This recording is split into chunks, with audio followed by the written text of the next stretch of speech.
Speaking this morning with ECR's Andrew Haythorpe and Adam Jones. Adam, good morning. Good morning, Andrew. Yeah, good morning, Andrew. Good to be catching up this morning. Adam, look, firstly, some much-awaited results out this morning here on the recent Creswick soil sampling. Just firstly, remind us where the sampling was done, what these results are now telling us and suggesting. Yeah, so the recent soil results we've just announced. They're from about 500 meters east of the Dimocks Main Shale, which is where traditionally ECR has been exploring for the last 3 or 4 years, and that's where all the drilling from 2021 was completed. And then so we're just looking at potential parallel mineralized systems or gold systems. So these soils are the first of a series of batches. The results are looking very positive and strongly looking like we have something to be following up on in the new year. And following up how, Adam? What are the plans? Yeah, so we're going to just define a little bit more with some more weighting results from the soil geochemistry. I'm putting in plans to get the permits in place to follow up with some drilling. And so I'm anticipating to get that sort of in place in the first quarter, hopefully in next year. And Andrew, your thoughts here on the soils? Well, very encouraging. Simply the more mineralized lodes that we can identify and find as the potential source for that historical alluvial production that was recorded over a century ago, and we're talking several million ounces allegedly, to find the primary source or sources of where all that gold previously came from is extremely encouraging. And then, of course, more recently, some of the work that Adam and the team have been doing in Victoria, where we upgraded significantly the previous results simply by using an improved sampling method, which does take longer and it does cost more, but the results certainly speak for themselves in terms of uprating the prospectivity of the target. So if you put all of that combination of things together, it really does uprate the potential value of Creswick and our opportunity at that project site. Adam, just sticking briefly with Victoria, recently a couple of tenements granted. Just remind us a bit about the significance of these. Yeah, so we've just had further tenements to the west of our current Ballaston tenements approved, and we had 3 in application in the area there, so we've had 2 of them just approved, which we announced last week. The significant is that it's west of the Blue Moon trend, where we're currently drilling and exploring, and it just opens up the possibilities. The world's our oyster, so to speak, around Ballaston, and ECR was lucky enough that they applied for the ground before the current mineral boom in Victoria. And now we've got first rights to get in there and start looking at the potential there and start get some boots on the ground, so to speak. And there is a tenement we're still awaiting to be granted for Creswick, is there? Yeah, that's correct. So we've actually got there's actually 3 tenements still awaiting final approval before we start work. So we've got one just to the east of where we've been working at HR3 in Ballaston, and we've also got one in between the 2 current approved tenements in Creswick. So once we get that final tenement in Creswick approved, that will allocate about 10 kilometers in strike all the way back to just the north end of Ballarat there. So and that will be made available to start work immediately. Have you had any conversation or notification from them around possible timing of the granting of these tenements? We've got tenement managers who we liaison, and they liaison with the government. So how it works here in Victoria is that roughly once every couple of weeks or a month, the government has a tenement committee. They go through where the current application statuses are up to, because there's a lot of background paperwork that the companies have to supply to satisfy the requirements, and all the paperwork's been done. And I had been told that if certain things were put in place by last week, that it's probably likely around the Christmas time that we might hear an update on those last remaining tenements. However, I'd say that what's happening here in Australia, everybody's starting to shut down for Christmas holidays. So I'd say that I don't think we're going to hear till probably after the new year when everybody's back in their office on the outcome of those other tenements. A bit further north, Adam, in Queensland, bit of news the week prior on Lulworth. Visible gold occurrences, pegmatites observed. Tell us a bit about this. Yeah, so I went up I actually visited our Lulworth project in early November. I was up there for a week, helped out doing a lot of the creek, the stream sediments up there, and just had a look at the general ground. And I observed pegmatites all throughout the tenements, especially around the sort of the Gorge Creek area. Just in the short amount of time we had up there, I couldn't sample everything or whatever, but it's given me a lot of faith in the area. And yeah, it's all underexplored. Previous explorers who had the area, lithium and all these critical minerals and metals were not even thought of back then. It was either silver, lead, or some gold. So there's a lot of missed opportunity there. And we're happy that we're the first ones in there. And we're going to give it have a good look at it. And Andrew, even from day one, you saw the potential of Lulworth. Yeah, well, I was simply astonished by the number of visible gold occurrences that have been recorded by previous explorers in the stream sediment sampling programs that they did, I think, in the late 80s. And that's explained, the lack of follow-up is explicable by probably the 1987 gold boom and gold bust coming along, where the previous operators have done some great work, found some great results, never followed up. And then since then, really Queensland's gone into a bit of a quiet sort of period of time for probably 30 odd years, where there hasn't been a lot of exploration effort or a lot of exploration success, therefore hitting the news. So when Adam sort of showed me what we had up there and the previous data and the reason why he selected that ground, which is just out the back of Townsville, which is fairly civilized. Well, it's an unpopulated part of the country, but it's only an hour and a half, 2 hours sort of due southwest of Townsville by road. So relatively speaking, it's quite civilized. And then there's not just gold occurrences that were recorded. There was also black minerals suspected as cassiterite, also recorded, but not really followed up by the gold company exploring at the time. And then from a geological point of view, I've also previously worked a long time ago in exploration geology, sort of in that area in North Queensland. And yeah, there is an abundance of mineralisation styles, both in gold mineralisation, the big porphyry styles like Mount Lation, the big epithermal gold veins like Viranancy and Pajingo, the big breccia pipes like Kidston, and then VMS associated gold, et cetera, et cetera. So there's a lot of different gold hosts or environments where there's been some very successful mines discovered and operated in the last 40 years. So it's something like 900 square kilometres of what I would say is very prime geology with prime indications of mineralisation, and no one's done any work on it. So, ECR is the first company to come along and say, well, hey, this is pretty exciting. Let's get stuck into it and give it the attention that it's due.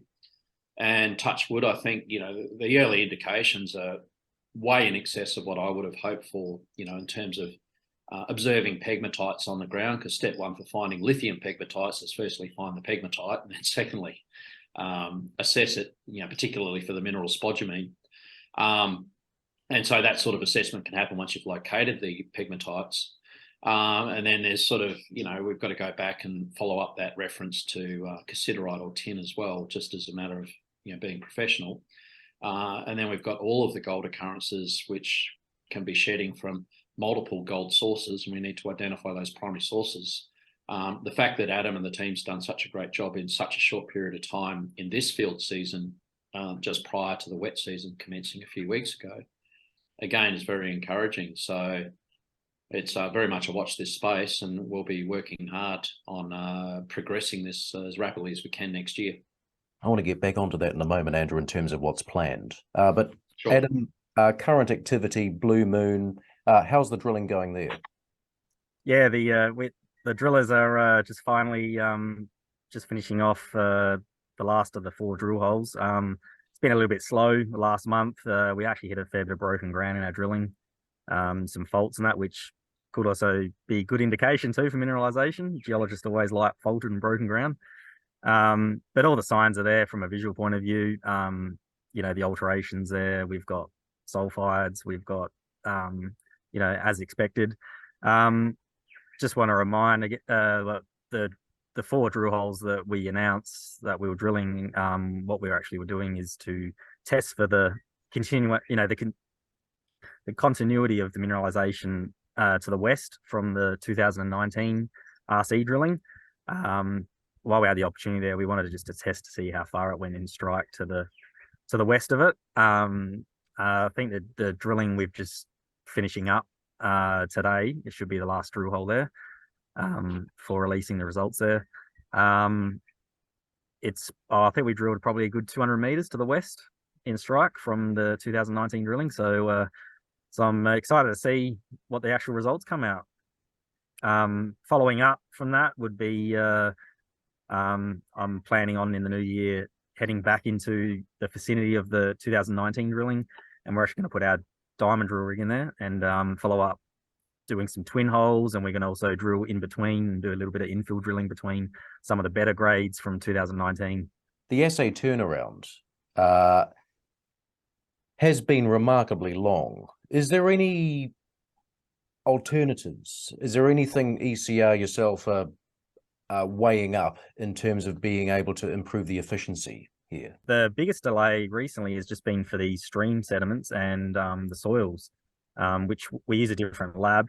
The laboratory's interstate.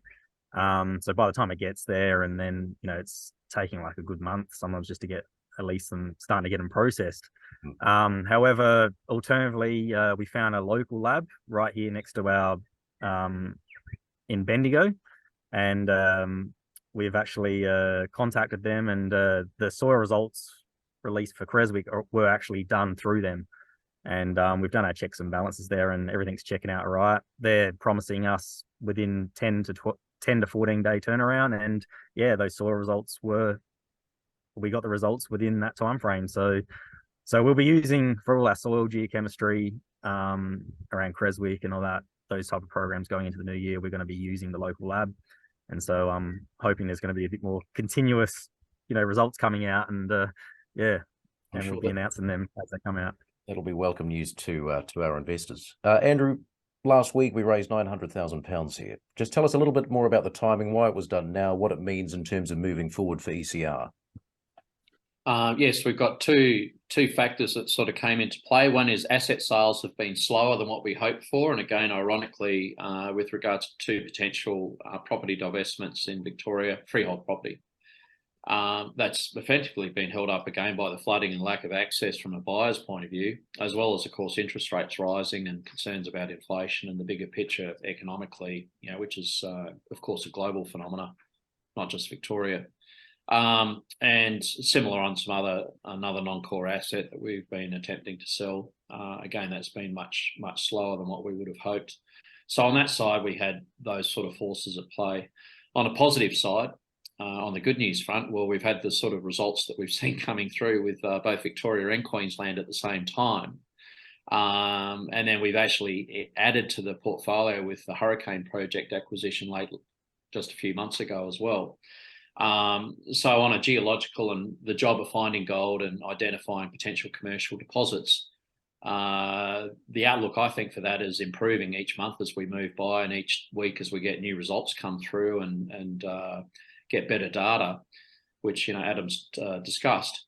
So on the other side is we want to actually spend more money on being more aggressive on our exploration and finding more things of value more quickly. And then you have things like the pegmatites that we mentioned earlier as well, sort of potentially moving into the picture next year. We'll have to have a look at those to see if there's any economic benefit or value there as well. So we really wanted the company to be in a cash position where it can actually move forwards with the business plan of finding and developing something subsequently. You mentioned Hurricane. Andrew, what are the initial steps here next year? Well, we've got our sort of due diligence phase, which we've mostly completed. And now it's the wet season, of course. So with the wet season in North Queensland, we don't expect to actually get on the ground until May or June in terms of clearances and selecting drill pad locations and then putting in drill pads and start drilling. So best guess at the moment is middle of next year we'll start drilling. And that gives us a few months window to put as many holes into as many of these mineralised gold veins and antimony as well, and see what's there. We might also get the opportunity to walk the ground and sort of find some more gold vein discoveries, which again have thus far not been identified. So we've got lots of good things to do there. It'll be a fairly intense period in that July, August, September period. And then really all things going well, which we hope they will, we'd look to exercise the option, complete the deal, and then it'll be a 100% owned project within ECR, and potentially a beautiful complement to what we already have up there at Lulworth in far north Queensland. And of course, also in January, we'll be looking to, or at least in the new year, looking to take possession of that second drill rig. Yes, that's true. So the second drill rig turns up in January. I haven't spoken with our sort of manager of drilling, but I would expect it would take a month or two by the time you fit it out with rods and all the ancillary equipment that's required. So there'd be a period of time required for that. Don't know how long. But again, that rig should be in the commissioning stage, deployment stage, just a nice timing in the first quarter of next year for us in terms of some of the activities that we're hoping to do. And again, that speaks to the recent £900,000 capital raise. Well, Adam, back to you as far as the first half of 2023 from an exploration perspective. What are your plans? What's the ambition? My first ambition is just to complete the follow-up drilling in Blue Moon around the RC drilling. Hopefully expand that into start getting the inferred resource in there. Really, that's my main goal there. You know, before we move the rig out of there, I want to have some numbers in there if we can. So that's probably my main goal. Going to probably hopefully finish the drilling there and by February, and then like as discussed before, I've been making plans for permits to follow up drilling in Creswick, especially on these soil anomalies. That's probably one of my biggest pushes for the Victorian operations anyway, into 2023. Especially with that second rig coming, we'll have the option then, we'll have 2 rigs. And so it'll be a bit more versatile, where we can have one rig going while another one's operating somewhere else, or, whatever, So that's probably my biggest plan. So we're as Andrew said, I'm planning on getting pretty aggressive with the exploration next year, and I really want to get some numbers, especially around getting some numbers too, gold numbers around the Brewery Lane property, which ECR owns there. That's where, there was some successful RC drilling done. And also the diamond drilling we did, we had some of our best results right there on the edge of the property. And so that is going to be a big focus too. So because we're, follow the gold, so to speak. So that's I'm excited for it, and I can't wait to actually look at the rocks there. Well, follow the gold, Andrew, as Adam says. Over the Christmas New Year break, why do you reckon investors should take a serious look at ECR? No, it's very simple. I think we'll have a quiet period here, as is traditionally the case, Christmas, New Year, especially with Australian activity, I guess. But even in the UK, I think the markets tend to go a little bit quiet during that period for obvious reasons. People shift their focus to family and friends as a priority. So as we come through that period, there's not that much investment window opportunity. It's only sort of 10 days out of the calendar year, really, that we're talking.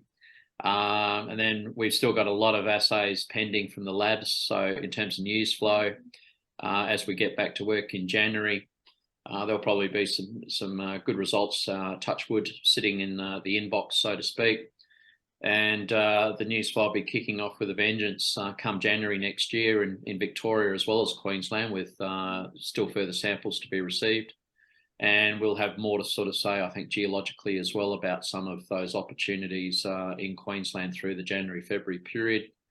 And then, as Adam just mentioned, drilling will be sort of moving from Blue Moon onto Creswick, maybe some further numbers coming out. And in terms of following the gold, I think that's one of the most significant comments that Adam's made, is that seeing veins, tracing veins, new vein structures with visible gold in them. And I just want to highlight that helps us enormously from an exploration point of view, because if you're seeing visible gold, you don't have to wait 4 weeks, 8 weeks for the assays to come back. Visible gold is good enough to keep working on it and following up and chasing that line of lode with sampling or drilling. So the fact that we do pick up those visible gold indications, it means that work continues on whilst we're waiting for assays. The only bit that's not so fortunate, of course, is it takes 6 or 8 weeks before we can release something through an RNS. But in the bigger picture of things, that's a small period of time and a small inconvenience. So I think we've built a great foundation for the company, for shareholders this year, and I'm really looking forward to adding to that foundation next year and building us onwards and upwards. Andrew, Adam, good to see you both. Thanks very much. Andrew, likewise, and ladies and gentlemen, Merry Christmas. Thanks, Andrew. And yes, Merry Christmas to all the shareholders and all the people watching.